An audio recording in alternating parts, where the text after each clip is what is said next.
Finally বন্ধুরা, India forest guard new recruitment 2025 এই বছর 2025 সালে এই মাসে তোমাদের একটা দারুণ ভ্যাকেন্সি চলে এসেছে, যেখানে ভালো একটা শূন্য পদ নিয়ে এসেছে সেন্ট্রাল গভর্নমেন্ট।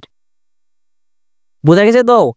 সেখানে তোমার পোস্ট কি থাকছে, তারপর এজ ক্রাইটেরিয়া কি, সিলেকশন প্রসেস কি, ফুল ইনফরমেশন আজকে তোমাদের কাছে আমি শেয়ার করবো। তো ভিডিওটা প্লিজ ভিডিওটা স্কিপ না করে ফুল ভিডিওটা তোমরা মনোযোগ সহকারে দেখো, কেননা আমি আবার বলছি, এটা হতে পুরো প্রথম চ্যানেল যেখানে আমি এইসব নোটিফিকেশন, এইসব চাকরি বিজ্ঞপ্তি আমি সর্বপ্রথম আমার এই চ্যানেলে জন ক্লাসেস চ্যানেলে সর্বপ্রথম প্রকাশ করি।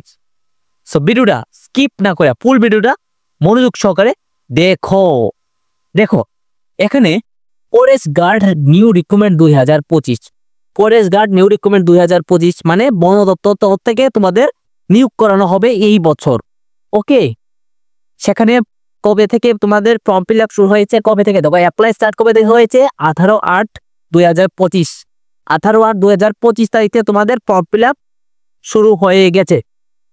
18/8/2025 থেকে ফর্ম ফিল আপ শুরু হচ্ছে। আর লাস্ট ডেটটা কি থাকছে, মানে সর্বশেষ তার মুহূর্ত, ফর্ম ফিল আপের সর্বশেষ মুহূর্ত হচ্ছে লাস্ট ডেট 16/9, অর্থাৎ 1 মাসের মতো তোমার সময় আছে। 16/9/2025 1 মাসের মতো তোমার সময় পাইতেছো যে তোমাদের ফর্ম ফিল আপ।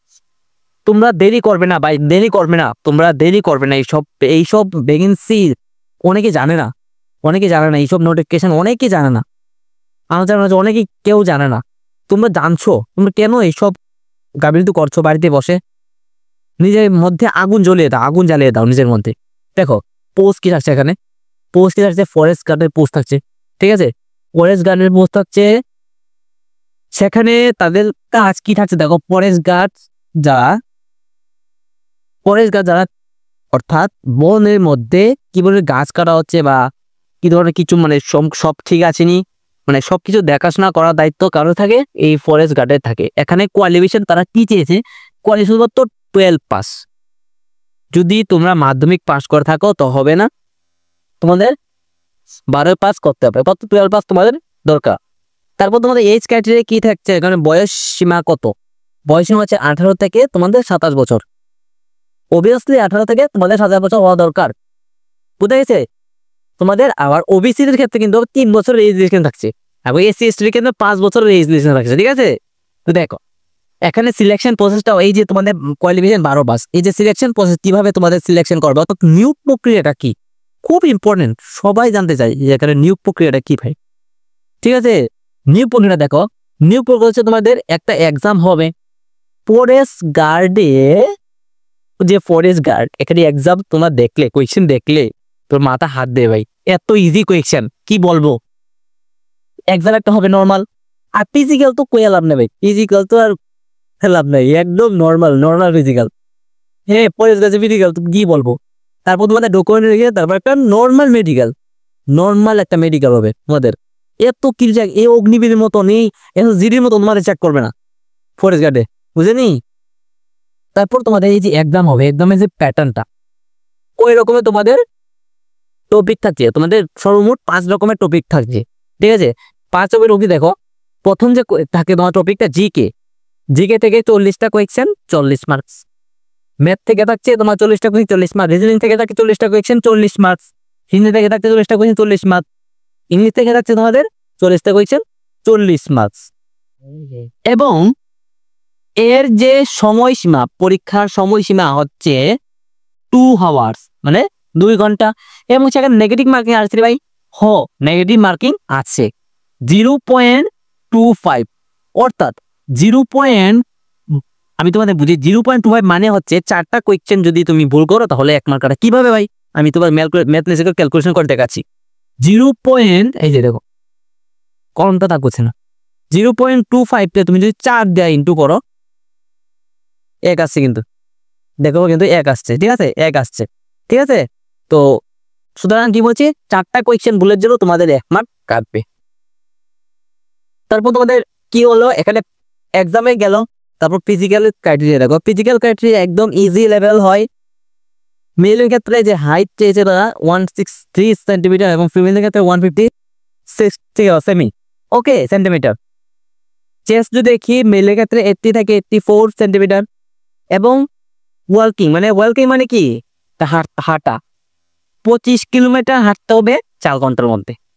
সেম মহিলাদের ক্ষেত্রে যদি দেখি 16 কিলোমিটার তারা 4 ঘন্টার মধ্যে কমপ্লিট করতে হবে, ঠিক আছে। আর তাদের ক্ষেত্রে কোনো চেস্ট তাদের ক্ষেত্রে কোনো টেস্ট নেই, চেস্ট টেস্ট ফিমেলদের ক্ষেত্রে নেই, বুঝে গেছে।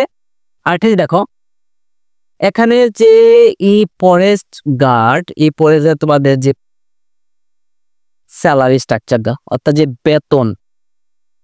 বেতনটা কি দেখো, স্টার্টিং স্যালারি দেখি আমরা যদি 21,700 রুপি থেকে 69,001 রুপি, অর্থাৎ 21,700 থেকে 69,100।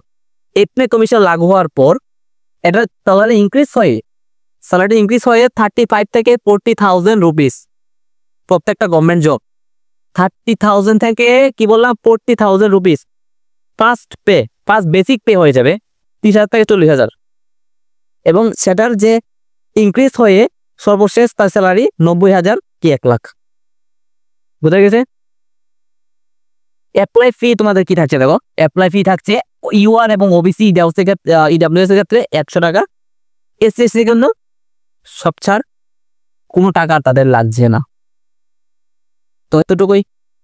যদি তোমাদের এই নিয়োগ সম্পর্কে কোনো দ্বিধা, কোনো কনফিউশন কিছু থাকে, তো আমার কমেন্ট বক্স প্রতিনিয়ত খোলা, অবশ্যই আমাকে কমেন্ট করবে, আমি রিপ্লাই দেবো। গত ভিডিওতে আমাকে অনেকে ভাই কমেন্ট করেছে, আমি তাদের রিপ্লাই দিয়েছি। অনেক কান্ট্রি থেকে আমার কমেন্ট করেছে, ঠিক আছে, তো আমি তাদের রিপ্লাই দিয়েছি। আজকের এই ভিডিওতেও আমি তোমাদের রিপ্লাই দেব। তো অবশ্যই চ্যানেলটা যদি ভালো লাগে, ভিডিওটা যদি ভালো লাগে বন্ধুদের কাছে শেয়ার করবে, লাইক করবে, এবং চ্যানেলটা কিন্তু সাবস্ক্রাইব করে রাখবে। কারণ এই চ্যানেল হলো ত্রিপুরাতে প্রথম লঞ্চ চ্যানেল যেখানে এইসব নোটিফিকেশন, এইসব চাকরি বিজ্ঞপ্তি আমি সর্বপ্রথম আমার চ্যানেলে প্রোভাইড করি। ততএব যদি তোমার চ্যানেলটা সাবস্ক্রাইব করে রাখো, এইরকম ভিডিও, এইরকম লেটেস্ট আপডেট তোমাদের ফোনে তোমরা পাবে না। সুতরাং তোমরা এই চ্যানেলটা সাবস্ক্রাইব করে রাখবে, দেখবে সাবস্ক্রাইব নিচে একটা সাবস্ক্রাইব লেখা আছে, এখানে ক্লিক করে বেল আইকন অন করে দেবে, ঠিক আছে।